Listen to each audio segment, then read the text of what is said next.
Hey guys, welcome back to Trek on the Tube. It's been a while since I've done a news video, something like before Star Trek Picard came out. And the reason for that is there hasn't been any huge announcements recently, but as these weeks, these months have passed, snippets of information about these new Star Trek shows we're all waiting for have hit the internet, as well as, I guess, the easiest way to put it is a bunch of random things regarding the Star Trek universe. So let's talk about those things. Not all of this is breaking news, by the way. Some of this is pretty old, but you know, it's nice to do a kind of catch up now and then.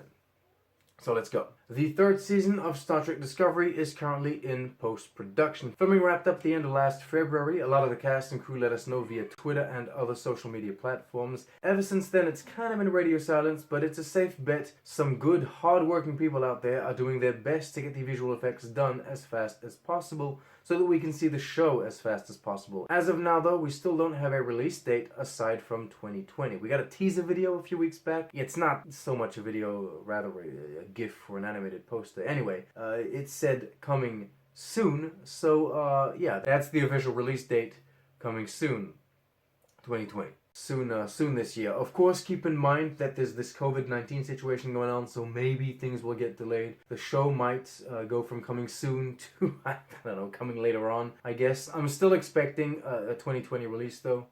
Yeah. Section 31. That was supposed to start filming right after Discovery Season 3 wrapped, but that's not happening. Yes, because of the coronavirus, but I'm convinced I saw an article saying the production on that show is actually on hold for the time being. Don't quote me on this because I can't find the article anymore. Whatever the case, whether the show is still greenlit or not, it won't be filming anytime soon. I think maybe CBS wasn't too happy with the reaction the show's announcement got. I mean, I haven't seen that much excitement or general talk about this Section 31 show online by fans. On the contrary, I've actually seen quite a lot of positive comments about how Section 31 was nowhere to be seen in Picard. Maybe that impacted the production in some way. Not to mention, Michelle Yeoh is supposed to be the main character, and she seems to have a pretty busy schedule. The show feels like a lot of effort for not much, honestly. Star Trek Lower Decks. The animated sitcom, also scheduled to be released in 2020 but with no precise date, has also been affected by COVID-19. Mike McMahon and a few from his team relayed via social media that they've been working from home, both on the animation and the writing for Season 2. Yes, for Season 2. That's the way animated shows work. They're constantly overlapping production on seasons, apparently, because it takes so long to animate. And if you recall, originally when the show was greenlit, Kurtzman actually agreed to 2 seasons from the get-go. Finishing off with these Star Trek shows, it was confirmed that 2 more live-action shows are planned. We don't yet know what they are, nor when they're supposed to come. Many are speculating one of them is the Anson Mount led Captain Pike show, but we still have no official word on that. Ethan Peck did say, however, in a recent interview that he, and I quote, would love to continue playing this character and being a part of this world. Does that mean in a Pike show? Does it mean in his own show? Does it mean in Discovery Season 3 in some way? Maybe like a flashback? It may be in Section 31? We don't know. But yeah, he'd like to come back. Personally, I would love to see him come back, but not as Scruffy Spock. I would like to see him come back as kind of his own version of the Leonard Nimoy Spock that we got from the original series. The full Spock. I want to see him full Spock. Picard Season 2 will be happening. No one knows when production or principal photography will happen. Again, this is due to the coronavirus situation, but yeah, we will get a second season. Now, this is real old news, but in case you missed it, Whoopi Goldberg will be reprising her role as Guinan in that season. And this is news. LeVar Burton confirmed he's talking with Alex Kurtzman and company about returning as Geordi LaForge. Woot woot!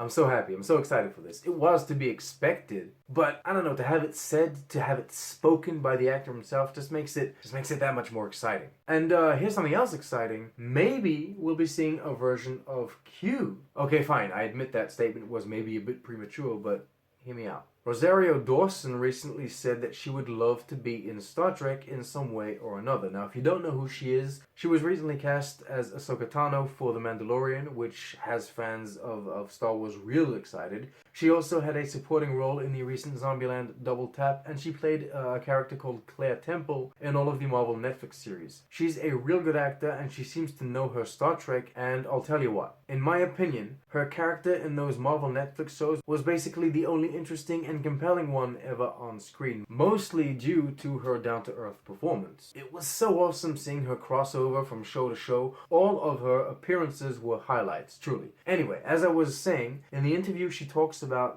maybe just being a Klingon in the background of a red shirt that dies, and how it's her father that said she could be a Q. I love that idea so much. I think it would be so awesome if she could be to Star Trek what she was for these Marvel Netflix series. Have her be the same character popping up in all of these shows, and she's kind of the element that binds them all together. You know, have her come up on Star Trek Picard, have her pop up in Star Trek Discovery. Hell, even have her come in Star Trek Lower Decks. Have an animated version of her. That would be awesome. It's brilliant. Final thing about this, before some of you start freaking out, I think it's important to note that no one is trying to replace John Delancey or his Q. Dawson very much understands and knows that plenty of different Qs exist within the Q continuum, and so she just wants to be another Q. It's not a recast, it's not a replacement, it's a new character. Okay. Alright, I'm sorry, I went on for a bit about that, but I'm excited. It's exciting stuff. I love the idea. A 7 of 9 spin-off, however, I don't know. I'm on the fence about that. Michael Chabon, showrunner for Picard Season 1, mentioned how he had basically soft-pitched the idea in the Picard writer's room. As of now, it's nothing more than an idea, but we'll see if this develops. As I said, I'm on the fence about this for reasons that are probably too long to get into, but a lot of fans seem to be wanting this, so maybe, I don't know, 709 spin-off. On the movie side of things, the only project that seems to be in any kind of stage of development is that Noah Hawley movie, a film that may or may not feature new characters, may or may not be in the Kelvin timeline, and may or may not be its own self-contained story.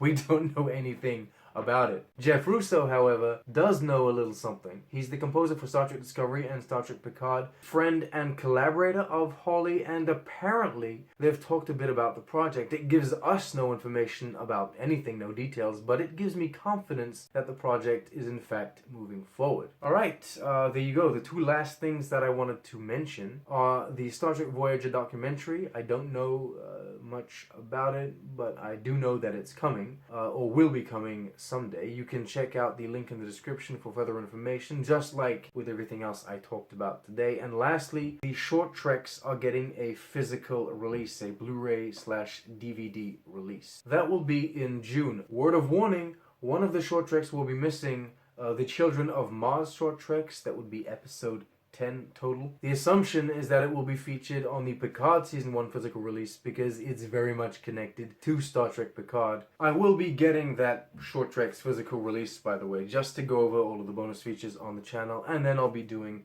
a giveaway, just like I will be eventually giving away my Star Trek Discovery Season 2 DVD. It's been sitting on the desk ever since I've received it. I received it months ago. I just haven't got around to doing this, but yeah, one of you will eventually get this now dusty Star Trek Discovery Season 2 DVD. Okay, that's it for now. Thank you so much for watching. As everyone else on the internet is saying, stay safe, wash your hands. I hope everyone is fine. If you're feeling a little down because social distancing and staying at home can be trying on some people, don't hesitate, leave a comment. You know, I'm here to talk. And yeah, remember to like, subscribe, share with your friends. As I said, leave a comment.